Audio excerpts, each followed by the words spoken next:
10절까지 읽겠습니다. 하나님께서 지난 시간에 우리가 6장 1절에서 2절 말씀에서는 이제 믿는 자가 믿지 않는 상전에게 어떻게 대해야 되고 또 믿는 상전에게는 어떻게 대해야 할 것인지에 대해서 우리가 교훈을 받았습니다. 오늘 이제 읽은 3절부터 10절까지 내용은 우리가 1장에서도 이 부분은 약간 다루었습니다만은 이제 이 편지가 이제 맞춰지는 이러한 점에서 다시 한번 사도 바울이 디모데에게 이제 교훈하고 있는 말씀입니다. 교회와 복음을 흐는 것이 바깥의 어떤 세력으로 인한 것이 아니라 교회 안에서 부패된 세력이 일어난다고 했는데 그것이 바로 이단이라고 합니다. 교회 바깥에서 일어나는 세력들을 이것은 이교라고 우리가 할 수 있습니다. 성경 없이 뭐 어떻게 하면 어떻게 해서 살면 앞으로 좋은 곳으로 간다고 하는 이런 가르치는 자들은 바로 이교 세력이라 이렇게 우리가 할 수 있습니다. 우리 성도들은 이런 이교에는 잘 넘어가지 않습니다. 그러나 성경을 가지고 엉뚱한 말하는 자들, 또 교회의 이름을 가지고 엉뚱한 말하는 자들, 아니면 또 목사라고 하는 타이틀을 가지고 엉뚱한 말을 하는 자들에게는 넘어가기가 쉽다는 것입니다. 그러면 여러분은 이단을 어떻게 분별하십니까? 한 성경학자는 오늘날 정말 위험한 것은 교회 밖에 존재하는 아주 드러난 그런 이단이 아니라 교회 내에 자리 잡고 있는 이단이라고 이렇게 말을 했습니다. 교회 바깥에 있는 아주 분명하게 드러난 그런 이단에 대해서는 크게 조심할 필요가 없습니다. 그러나 교회 안에 들어와서 우리 가운데 잘못된 사상을 퍼뜨리는 이러한 이제 무리들이 있을 수가 있는데 이들은 식별하기가 어렵기 때문에 더 위험하다 했습니다. 초대 교회 안에 이러한 이단적인 운동이 있었다는 사실은 우리가 디모데 그 전서를 공부해 오면서 여러 번 우리가 생각해 봤습니다. 그러면 이단이라는 것이 무엇입니까? 이단이라는 것은 일반적으로 이야기하면 바르게 믿지 못하는 사람들을 말하는 것입니다. 바르게 믿지 못하는 것. 기독교 신앙의 핵심을 사람이 어떻게 사느냐라는 이런 문제에 두고 있는 사람일수록 그 사람이 무엇을 믿고 주장하느냐라는 이런 교리적인 문제에 대해서는 관용적인 태도를 취하는 경향이 있습니다. 그리하여 저 사람이 저렇게 경건하고 깨끗한 생활을 하는데 설마 저 사람이 잘못되었을 일은 없을 것이다 하는 이런 생각을 하게 되는 것이죠. 그러나 이제 교회 역사를 보면은 경건한 삶을 살면서도 얼마든지 잘못된 이단들이 많이 있었다는 사실을 우리는 보면서 놀라지 않아야 할 수 없습니다. 매우 경건하고 거룩하면서도 전적으로 성경의 교리와 대치되는 이런 잘못된 교리를 가르치고 선전하는 이런 무리들이 얼마나 많이 있었다는 것을 우리는 또 알 수 있습니다. 그래서 악마의 편지라는 C.S. 루이스의 유명한 책에 보면 왕초 악마가 부하에게 이렇게 명령했습니다. 인간의 영혼을 노력하기 위해서는 그대들이 되도록 최선의 삶을 살도록 해라. 이런 명령을 내렸습니다. 이 악마는 때때로 보기에 경건하고 훌륭한 삶을 통해서 그들이 주장하는 교리나 논리에 잘못이 있을 수 없다는 미혹의 덫을 우리에게 놓을 수 있다는 것입니다. 어떤 사람의 삶이 도덕적이고 깨끗하다는 사실 이 하나 때문에 그들이 주장하는 교리가 무조건 옳다는 전제를 해서는 안 된다는 것이죠. 어떤 사람들은 기독교 신앙의 핵심을 삶에 두기보다는 어떤 교리적인 주장이나 이론에 또 두기도 합니다. 교리에 관한 관심이 민감한 사람일수록 그 사람의 삶에 대해서 또 관용하는 경향이 있습니다. 그래서 들어는 그들의 삶이 아주 잘못되었다 해도 그들이 올바른 교리를 가르치고 있다고 하는 이 사실만으로 그들을 용납하는 그런 경향이 있습니다. 바른 교리를 가르치는데 잘못된 삶을 살고 있는 사람들의 경우를 보면은 대부분 처음에는 바른 교리를 가르치지만 나중에 가서는 이 사람들이 교리를 수정합니다. 왜냐하면 그들의 바른 교리가 그들의 잘못된 삶과 모순되기 때문에 어느 시점에 가서는 그릇되어가는 자기의 양심과 삶을 정당하게 하기 위해서 잘못된 교리를 만들어낼 수밖에 없는 것입니다. 그래서 끝에 가서는 달라지는 것입니다. 이단이라고 하는 한자를 풀어보면 끝에 가서 달라진다고 하는 이게 이단입니다. 이단이 뭐 처음부터 완전히 달라지면 사람들이 거기 왜 빠지겠습니까? 성경 공부 모임이라 해서 사람들을 모아놓고 해서 결국은 이제 끝에 가서 아주 바뀌어서 사람을 거기에 빠뜨리는 그런 경우가 많이 있습니다. 우리는 이단에 관련된 교회 역사를 통해서 두 가지 중요한 교훈을 우리는 배우게 되는데, 하나는 바른 교리고 하나는 바른 실천입니다. 이 두 가지가 다 중요합니다. 다른 말로 하면 무엇을 믿느냐, 이게 굉장히 중요하죠. 우리가 무엇을 믿느냐, 그리고 또 어떻게 살아가느냐, 이 두 가지 중요한 문제가 됩니다. 성경이 이제 말하는 것은 이단을 우리가 분별할 때도 바른 교리에 근거한 바른 삶인가, 우리가 이걸 잘 봐야 됩니다. 바른 교리에 근거한 바른 삶인가, 이 두 측면을 보아야 되는데, 오늘 사도 바울은 이 본문에서 이 거짓된 종교인을 이야기하면서 이들의 이 두 가지 특성을 똑같이 이제 경계를 하고 있습니다. 그릇된 종교인들의 교리적인 이 왜곡된 것, 그리고 또 윤리적인 이 왜곡을 지적하면서 그들의 정체를 이제 폭로하고 있는 것을 보는데, 먼저 이제 거짓 종교인들의 이 교리적 왜곡에 대한 경고를 보도록 하겠습니다. 이제 3절, 4절 말씀을 보시겠습니다. 누구든지 다른 교훈을 하며 바른 말 곧 우리 주 예수 그리스도의 말씀과 경건에 관한 교훈을 따르지 아니하면 그는 교만하여 아무것도 알지 못하고 변론과 언쟁을 좋아하는 자니 이로써 투기와 분쟁과 비방과 악한 생각이 난다 했습니다. 여기 3절에 이 다른 교훈이라고 했는데, 이 다른 교훈이 바로 이단이라는 말입니다. 우리가 이단을 보고 이단이라고 당신은 이단입니다 이렇게 하면 그 사람들이 굉장히 흥분합니다. 왜 우리가 이단이냐 하고 막 반문하겠습니다. 당신이 지금까지 그리스도인들이 성경을 통해서 믿어왔던 바른 교훈과는 다른 교훈을 주장했기 때문에 나는 당신을 이단이라고 말합니다. 이렇게 이야기할 때 이 사람들은 아주 화를 내면서 아주 발끈하는 모습을 우리는 봅니다. 이단이라는 말은 성경의 견해와 다른 견해, 또 역사적인 그리스도인들이 지금까지 고백해왔던 신앙 고백과 이 다른 고백을 의미하는 것입니다. 이 3절에 보면 이제 다른 교훈과 대조적인 그 단어가 나옵니다. 다른 교훈과 대조적인 말이 바로 뭡니까? 이 바른 말이 나오죠. 이 바른 말, 바른 가르침, 바른 교훈, 이게 이제 정통이라는 것입니다. 그러나 이 정통을 주장하는 사람들이 삶에 있어서 이 바른 실천을 못할 때 그 정통의 의미는 잃어버리게 되는 것입니다.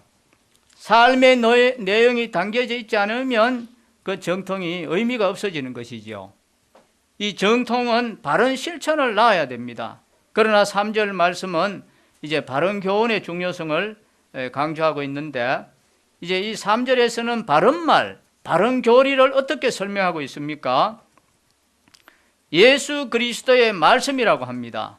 이것은 두 가지로 해석될 수 있는데, 첫 번째 해석은 예수 그리스도에 대한 말씀이라는 것입니다. 이것은 예수 그리스도를 어떻게 이해하고 있느냐는 것입니다. 이 문제는 가장 중요한 핵심 교리라고 할 수 있습니다. 여러분은 그리스도를 어떻게 보고 있습니까? 예수님을 누구라고 생각하십니까?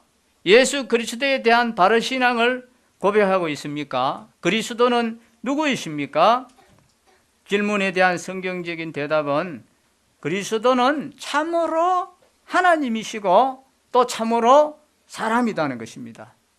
그런데 역사적으로 보면 이단은 언제나 그리스도의 신성과 인성 중에 둘 중에 하나를 부인해 왔습니다. 어떤 이단은 예수님의 사람됨을 부인하고 그분을 신으로만 인정했습니다. 그 사람들이 누구라고 했습니까? 그 당시에 영주주의자들이 그러한 주장을 했다고 했습니다. 그러나 또 반대로 그리스도의 인성은 인정하지만 그분의 신성을 부인하는 이단들이 상당히 많이 있습니다.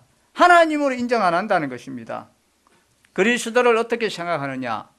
그리스도를 누구라고 믿느냐? 이것이 바로 복음의 핵심입니다. 이 핵심이 성경의 교훈과 다를 때 그 가르침은 우리가 이단이라고 할 수 있습니다. 그리고 두 번째 해석은 예수 그리스도께서 가르치신 그분을 통해서 계시된 말씀이라는 의미입니다. 막연하게 하나님의 교훈이 아니라 예수 그리스도를 통해서 확인되고 전달되고 계시된 교훈들, 이것이 정말 우리의 신앙의 가장 중요한 근거가 되는 것입니다. 여러분은 성경이 보여주는 그대로의 예수님을 발견하고 신뢰하고 있습니까? 우리의 구주가 되기 위해서 육신을 입고 친히 이 땅에 찾아오신 그리스도를 통해서 계시된 그 교훈을 여러분의 신앙의 근거로 분명히 삼고 있습니까? 아니면 마음대로 믿고 있습니까? 이것이 참된 그리스도인과 거짓 그리스도인들을 구별할 수 있는 중요한 기준이 되는 것입니다. 오늘날 많은 사람들이 신앙을 주장하지만 그것들의 대부분은 주관적인 경우가 많습니다. 예수님을 통해서 계시된 하나님이 아니라 자기 멋대로 만든 상상의 하나님을 신뢰하는 경우가 많이 있다는 것입니다. 오늘날 그냥 당신은 정말 신앙을 갖고 계십니까? 하는 그러한 질문에 대부분의 사람들은 자기 나름대로의 어떤 신앙을 갖고 있습니다. 문제는 그 신앙이 하나님이 승인할 수 없는, 또 때로는 계시의 내용이 상실된 그런 신앙이라는 것입니다. 자, 여기에 대하는 것을 한번 주목해 보겠습니다. 당신은 어디에 가십니까? 교회에 갑니다. 당신의 교회는 무엇을 믿습니까? 우리 교회는 내가 믿는 것을 믿습니다. 당신은 무엇을 믿습니까? 나는 우리 교회가 믿는 것을 믿습니다. 그러면 당신의 교회와 당신은 무엇을 믿습니까? 우리 교회와 저는 똑같은 것을 믿습니다. 물론 우리 남부교회 성도들이 이런 대답을 하는 사람은 없으리라 믿습니다. 오늘날에는 내용을 상실한 믿음이 너무나 많다는 것입니다. 믿는다는 것이 중요한 것이 아니라 무엇을 믿느냐, 이게 중요하다는 것입니다. 여러분은 하나님과 사람 사이에 진정한 중보자가 되시기 위해서 우리의 구주와 주님으로 찾아오신 그 예수 그리스도를 믿고 계십니까? 그리고 그리스도를 통해서 계시되고 전달된 그 교훈들을 여러분의 신앙의 근거로 삼고 있습니까? 이것이 중요한 것입니다. 이것이 바로 복음입니다. 이제 여기 3절 말씀에서 예수 그리스도의 말씀, 이제 다음에 강조된 내용을 보겠습니다. 3절 거기 보시면 예수 그리스도의 말씀과 그 다음 뭐가 나옵니까? 경건에 관한 교훈을 그랬죠. 경건에 관한 교훈을, 그리스도가 우리의 신앙의 근거가 되신다면은 경건은 그리스도인의 삶의 근거가 되는 것입니다. 그리스도를 구주와 주님으로 믿은 그리스도인들의 삶에서 중요한 기초가 되는 것이 바로 경건입니다. 믿음이 나와 하나님 사이의 관계를 설정하는 것이라면 경건은 나와 하나님 사이의 관계 속에서 나를 자라게 하는 것입니다. 경건이 뭡니까? 경건이라는 것은 쉽게 말하면 하나님을 향한 우리의 삶의 태도입니다. 혹은 하나님을 닮아가는 인격을 말하는 것입니다. 어떤 사람이 경건하다고 할 때 그가 이제 담배 피우던 것도 끊고 술 마시는 것도 이제 다 끊고 그런 이야기 정도가 아닙니다. 물론 담배, 술 끊는 것도 경건 생활의 하나의 그것도 중요 하나에 들어갈 수는 있겠지만 그런 정도가 아니라 이 경건의 핵심은 내 인격이 하나님의 속성을 참으로 닮아가는 것입니다. 그리고 하나님 앞에 바르게 사는 삶의 태도, 이것이 바로 경건의 핵심인 것입니다.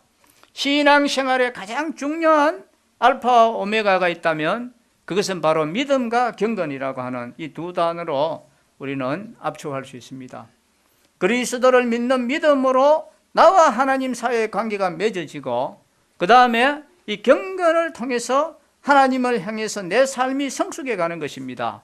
우리 여기 손을 얹으시고 거기 이제 디도서 1장 1절도 한번 보겠습니다. 사도 바울이 이제 디도에게 편지한 내용인데 1장 1절에 보면 하나님의 종이요 예수 그리스도의 사도인 나 바울이 사도된 것은 하나님이 택하신 자들의 믿음과 경건함에 속한 진리의 지식과 있습니다. 여기에 믿음과 경건함에 속한 진리의 지식이라고 했습니다. 믿음과 경건이 여기에서도 강조되고 있습니다.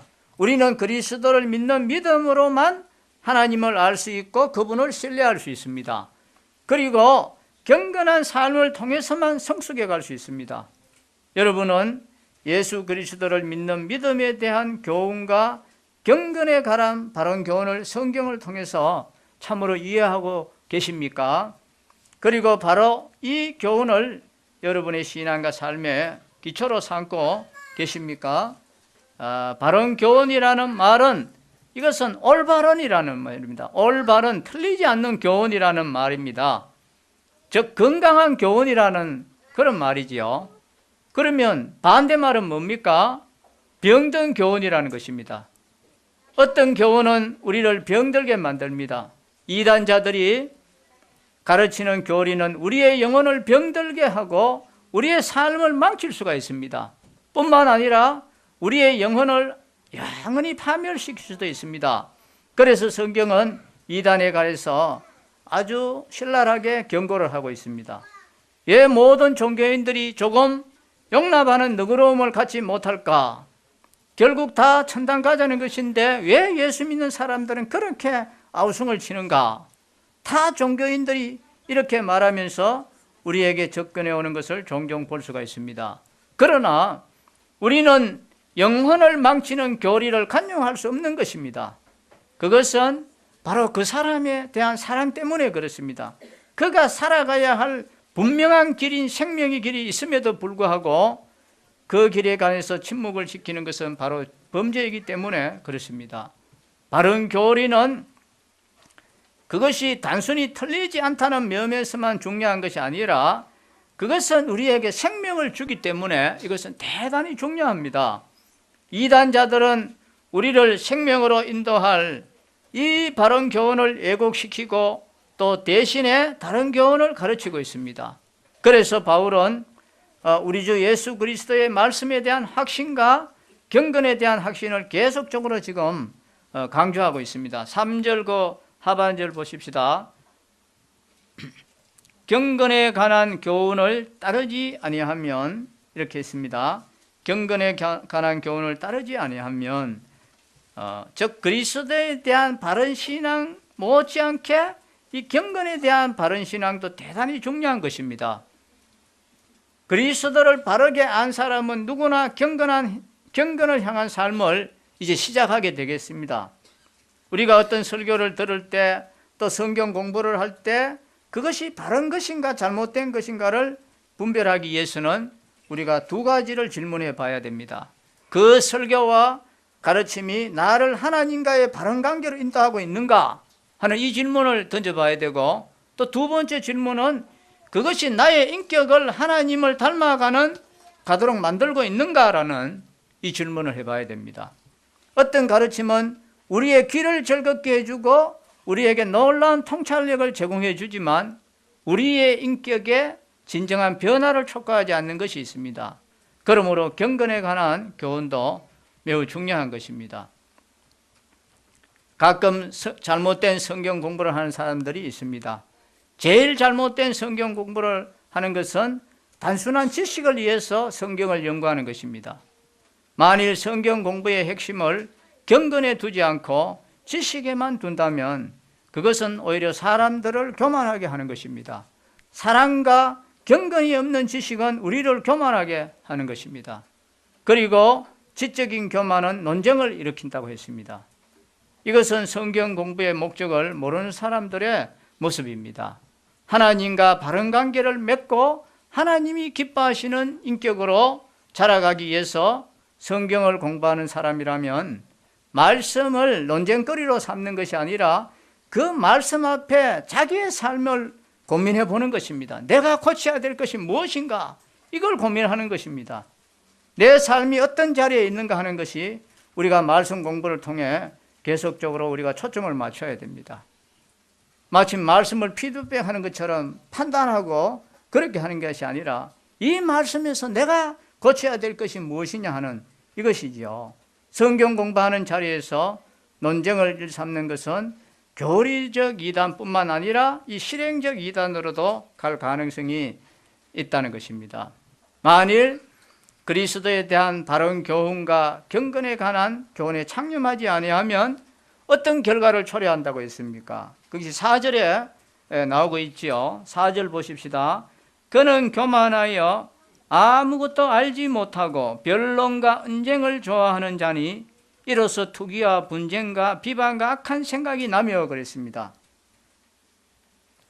이제 거짓 종교인들의 윤리적 왜곡에 대한 경고를 한번 보도록 하겠습니다. 바울은 도덕적으로 잘못된 삶을 사는 이단자들의 모습을 폭로하면서 특별히 이 종교의 도구화를 경계하고 있습니다. 그는 신앙이나 종교를 삶을 위한 수단으로 이용하려고 하는 사람들에 관해서 이제 경고를 하고 있습니다. 그것이 바로 5절의 메시지입니다. 5절 한번 보십시다. 마음이 부패하여 지고 진리를 잃어버려 경건을 이익의 방도로 생각하는 자들의 다툼이 일어나느니라 했습니다. 경건을 이익의 방도로 생각한다는 말을 다른 말로 표현하면 종교를 생계수단으로 이용한다는 것입니다. 불행한 사실이지만 우리 주변에 이러한 모습도 볼 수가 있습니다. 목사직을 생활의 도구로 생각하는 사람들이 있다는 것은 이것은 비극이 아닐 수 없습니다. 이단의 배후에는 반드시 두 가지 요소가 있는데 하나는 돈의 세력입니다. 그리고 하나는 성 문제입니다. 오늘 본문에서는 특별히 이 돈 문제에 대해서 초점을 맞추고 있는데 이 바울은 경건을 이익의 방도로 생각하는 자들이 있다는 이야기를 하면서 이단자들의 이 부의 문제를 지적하고 있는데 그것은 이단자들뿐만 아니라 불행하게도 우리 그리스도인들조차도 부에 대해서 굉장히 많은 유혹을 당하고 있다는 사실입니다. 성경은 이 부의 필요성을 부정하지는 않습니다. 본문의 메시지는 우리 인간에게 돈이 필요 없다고 말씀하는 것이 말씀하는 것이 아닙니다. 돈이 필요 없다고 말씀한 것이 아니라 돈의 필요성에 대해서 부인하는 것이 아니라 무엇을 지금 말합니까? 돈을 사랑하는 게 이게 문제라고 경고를 하고 있습니다. 10절 말씀을 한번 보세요. 10절에 돈을 사랑함이 일만하게 뿌리가 되나니 이렇게 했죠. 돈을 사랑하는 것이 일만하게 뿌리가 된다고 말씀합니다. 우리가 살아가기 위해서 돈이 필요합니다. 그것은 주님께서도 인정하시고 있습니다. 그러나 돈을 사랑하는 자리까지 가면 이것은 문제가 된다는 것입니다. 바울은 본문을 통해서 이 부의 정체를 폭로하고 경고하는데 네 가지로 한번 살펴보겠습니다. 첫 번째, 이 부의 순간성과 허무성입니다. 7절을 한번 보십시다. 우리가 세상에 아무것도 가지고 온 것이 없음에 또한 아무것도 가지 못하리니 했습니다. 우리 애들 어른들이 공술에 공수거라는 말씀을 자주 했습니다. 우리 인간은 아무것도 가지고 오지 못하면서 아담의 부패한 성품을 물려받은 탓인지 아이들이 태어날 때부터 이 주먹을 벌건 쥐고 나오지요. 이걸 손을 안 펴고 탁 잡고 나옵니다. 이것은 뭐겠습니까? 이를 악물고 이제 돈을 한번 벌어보겠다고 하는 그런 아마 의미가 있는 것 같은데, 그러나 인생살이 7, 80년에 우리가 절실하게 배우고 가는 교훈이 뭡니까? 내가 아무리 악착까지 벌어도 죽을 때 가지고 갈 수 없다는 사실입니다. 얼마나 많은 사람들이 이 사실을 너무 늦게 깨닫는지 모릅니다. 스페인의 격언에 보면 수위에는 주머니가 없다는 말이 있습니다. 수위에는 주머니가 있을 필요도 없고 있을 수도 없습니다. 한국의 어떤 수필가 한 분이 한국의 현실을 고발하는 글을 쓰면서 이렇게 말을 했습니다. 요즘 한국의 문화는 수위 문화를 상실하고 너무 배설 문화로 되어가고 있다. 이렇게 관심과 집중을 다하고 살아간다는 것입니다. 이 사람은 그리스도인이 아닌데도 얼마나 그리스도인다운 이야기를 했습니까? 오늘 현대인들에게 쓸쓸한 수위를 입히라. 죽음 앞에 서지 않고는 인간이 서야 할 삶의 자리를 찾을 수가 없다 했습니다. 이 말씀이 맞습니까? 틀림없는 말씀이지요. 욥이 뭐라고 고백했습니까? 적신으로 왔으니 적신으로 가올지라 했습니다. 우리는 이 세상에 태어날 때 속옷 한 벌도 입고 오지 않았습니다. 갈 때도 아무것도 가지고 갈 수 없습니다. 아무것도 가지고 오지 않았고 아무것도 가지고 갈 수 없으니까 사두려고 하지 말아라는 말씀입니다. 사둘 것이 아니라 가치 있게 쓰고 가자는 그런 말씀입니다. 안 믿는 사람은 관속에 노잣돈이라고 해서 넣습니다만은 그 노잣돈 돈은 죽은 사람이 가지고 가는 것이 아니라 죽은 사람을 관속에 넣는 그 사람이 가지고 가는 것입니다. 1993년에 성철 스님이 죽었을 때 그가 남긴 것은 귀여운 옷과 고무신 한 건에만 남았다고 아주 존경스럽다고 감탄을 했습니다마는, 근데 그렇게 감탄하는 사람들이 우상 앞에서 뭐라고 기도했겠습니까? 그렇게 살도록 기도했겠습니까? 복 달라고 기도했겠습니까? 복 달라고 빌었겠습니다. 아는 진리가 문제가 아니라 알았는 진리대로 살아가는 이것이 문제입니다. 여러분이 아시는 대로 기독교 나라가 다른 나라보다 더 잘 살았습니다. 기독교가 번성한 나라일수록 복지국가였습니다. 미국 같은 나라는 자손에게 유산을 남겨주지 않고 다리를 놓고 가고 또 학교를 세우고 가는 사람이 많은 이유가 유산을 남기면 세금이 너무 많기 때문에 자손에게 유산을 남겨주지 않고 학교를 세우고 다리를 놓고 가는 것입니다. 그런 식으로 하다 보니까 이 나라는 복지국가가 되는 것입니다. 대구 개성학교도 보면은 아담스 기념관이라고 있는데 이 미국의 아담스라는 사람이 돈을 내어서 지어 주었기 때문에 그의 이름을 넣어서 아담스 기념관이라고 하는 것입니다. 이 부의 순간성과 허무성을 일찍 깨달을수록 그만큼 삶은 경건할 수가 있습니다. 그리고 두 번째, 부의 미혹성입니다. 부는 우리를 유혹합니다. 부 자체가 죄는 아니지만 우리가 부를 필요 이상으로 추구하기 시작할 때 그것은 우리를 온갖 시험과 죄에 빠지게 하는 미혹의 통로가 될 수 있습니다. 그것이 바로 여기에 9절 말씀입니다. 부하려 하는 자들은 시험과 올무와 여러 가지 어리석고 해로운 욕심에 떨어지나니 그 사람으로 파멸과 멸망에 빠지게 하는 것이라 했습니다. 다윗이 언제부터 타락했습니까? 왕이 되고 적군들을 다 정복하고 여유를 얻게 되니까 그때 타락하기 시작했습니다. 다윗의 젊은 시절에는 잘못됨이 없었습니다. 그의 시선은 줄기차게 하나님만 바라보았고 그의 삶은 하나님의 이름과 명예를 위해서 땀 흘리는 삶이었습니다. 그러나 다윗이 많은 것을 얻고 여유 있는 삶을 시작했을 때 그는 비틀거리기 시작했습니다. 솔로몬의 최후도 마찬가지입니다. 언젠가 정치 철학자가 이런 이야기를 했습니다. 절대 권력은 절대적으로 부패한다 했습니다. 이 말은 절대적으로 진리입니다. 우리가 많이 쥐고 있다는 사실이 꼭 좋은 것은 아닙니다. 그것은 우리를 부패시킬 수가 있습니다. 우리 민족의 도덕적 타락 현장을 우리가 지켜볼 때 근간에 우리 한국이 도덕적으로 많이 타락하고 있는 이유가 무엇입니까? 이제 돈이 좀 있고 시간이 있고 마음의 여유가 생겼습니다. 물질적으로는 풍족하지만 삶의 가치관이 부재했을 때 어떤 일이 일어났습니까? 죄를 짓는 것입니다. 필요 이상의 부에 대한 추구는 우리를 미혹해서 잘못된 삶의 길로 인도할 위험성이 있는 것입니다. 부하려 하다라는 것은 이게 단지 재물만 이야기하는 것이 아닙니다. 권력도 될 수 있고 명예도 될 수 있고 쾌락도 될 수 있고 탐욕의 대상이 되는 모든 것에 대한 것이라고도 볼 수가 있습니다. 아담과 하와를 한번 보십시오. 그들은 하나님의 완벽한 낙원에도 만족하지 못하고 사단의 유혹에 넘어가서 분에 넘치도록 하나님처럼 되고자 하는 그런 마음을 품게 되었을 때 결국은 선악과를 따먹는 그런 범죄를 해서 하나님의 그 은혜와 영광을 잃어버리게 되었습니다. 또 아간은 어땠습니까? 그는 약속의 땅을 찾아가던 이스라엘 백성의 일원이었습니다.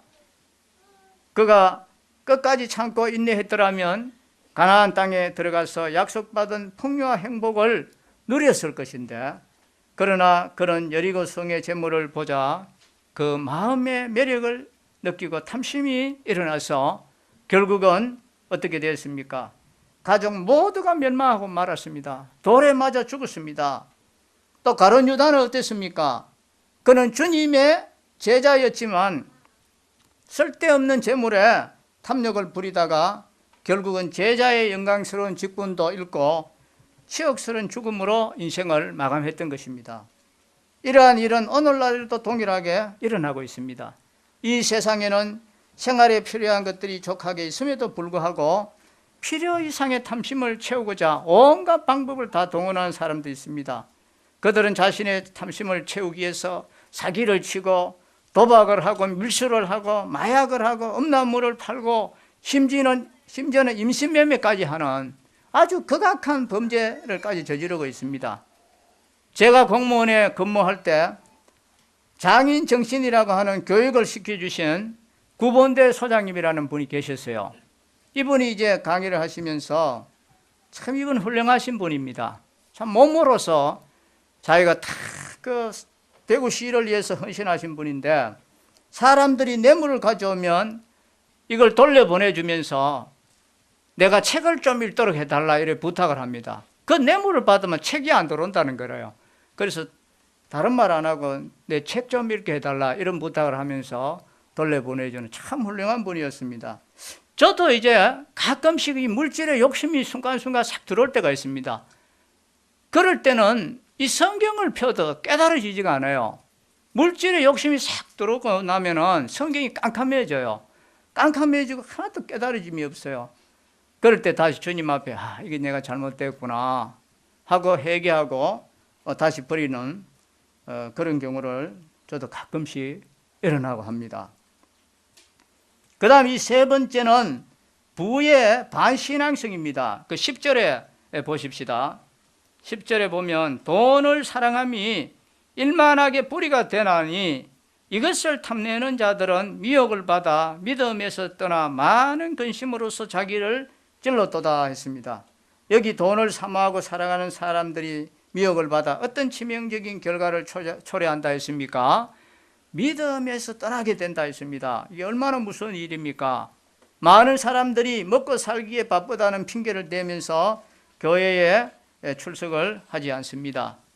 제 사업이 조금만 안정되고 하면 열심히 교회에 출석하고 봉사하겠습니다. 제가 조금 더 돈을 벌고 안정되면 예수님 믿겠습니다 하는 그런 사람도 있습니다. 이 이야기를 좀 더 바꾸고 말하면 돈을 조금만 더 잘 벌면 그 다음에 열심히 주님을 섬기겠습니다 하는 것이죠.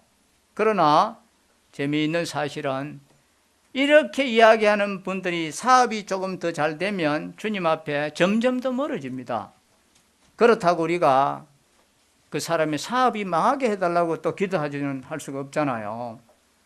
우리는 성경에 보면 이 부자 가난이 주님을 던지고 떠나갔던 이야기를 읽고 있습니다. 영생을 얻고자 하여 온 이 청년에게 우리 같으면 어떻게 말하겠습니까? 당신이 해야 할 일은 아무것도 없습니다. 그냥 예수님을 값없이 믿기만 하면 영생을 얻을 수가 있습니다. 이런 식으로 우리가 말할 수 있겠지요. 그러나 예수님은 이렇게 말씀했습니다. 내게 있는 것을 다 팔아 가난한 자들을 나눠주라. 그리하면 하늘에서 보아가 네게 있으리라. 그리고 와서 나를 좇아라. 이렇게 했습니다. 오해하지 마십시오. 자기의 재산을 다 팔아서 가난한 사람들에게 주는 것이 구원의 조건이라는 말이 아닙니다. 예수님께서는 이 청년에게 그러하여금 예수님을 구주로 신뢰하지 못하게 방해하고 있는 가장 중요한 장애물이 바로 부의 집착이라고 하는 이것을 터치해 줬습니다.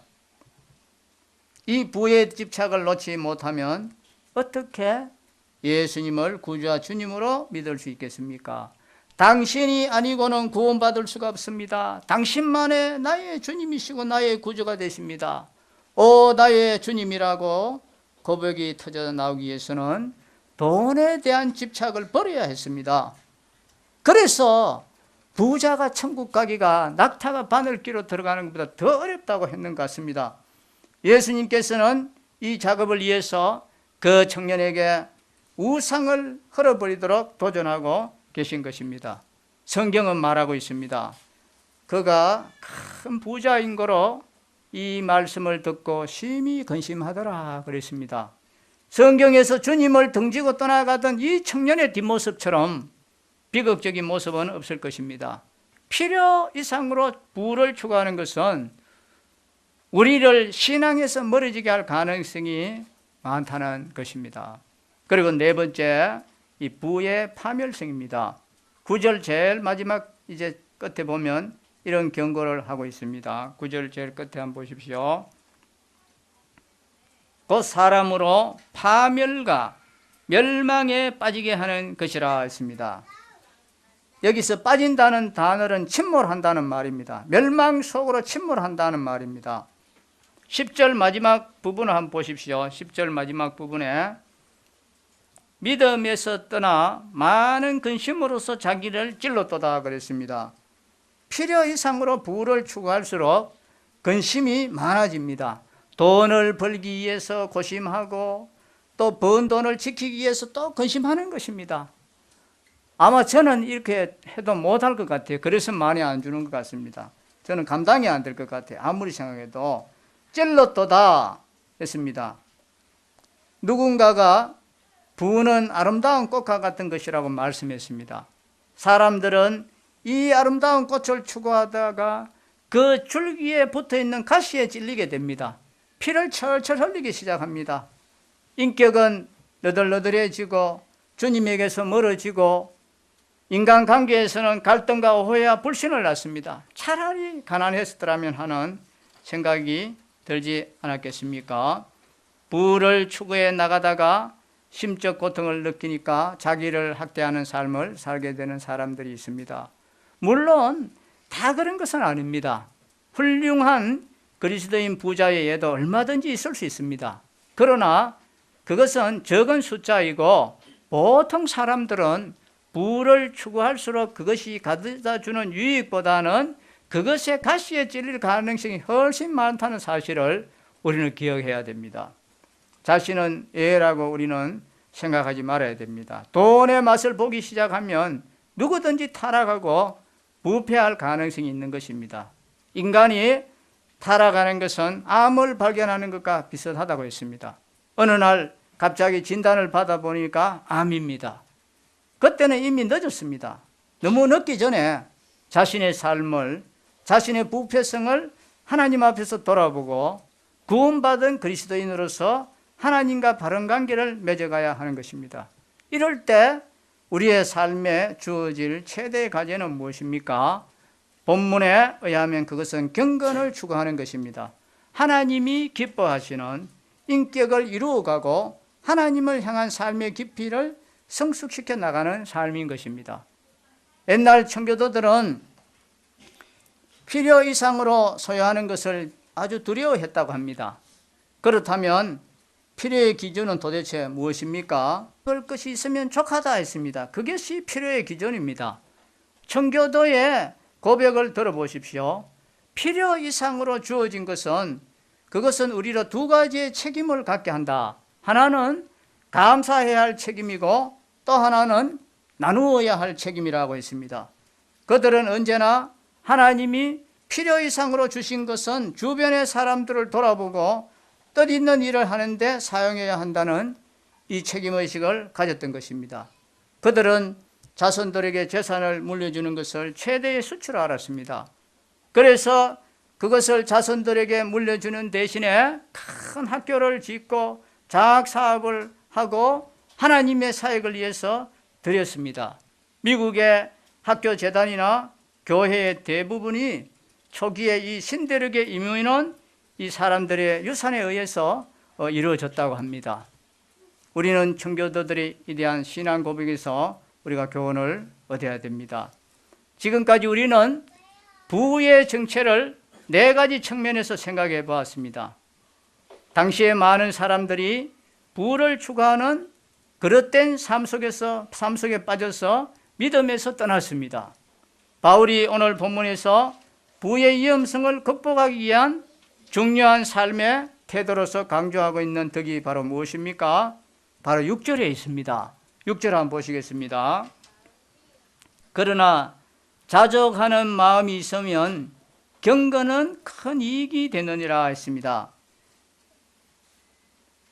욕심이 생기기 시작하면 그 욕심을 정당화하기 위해서 거짓말을 하고 흥분하고 언쟁을 합니다.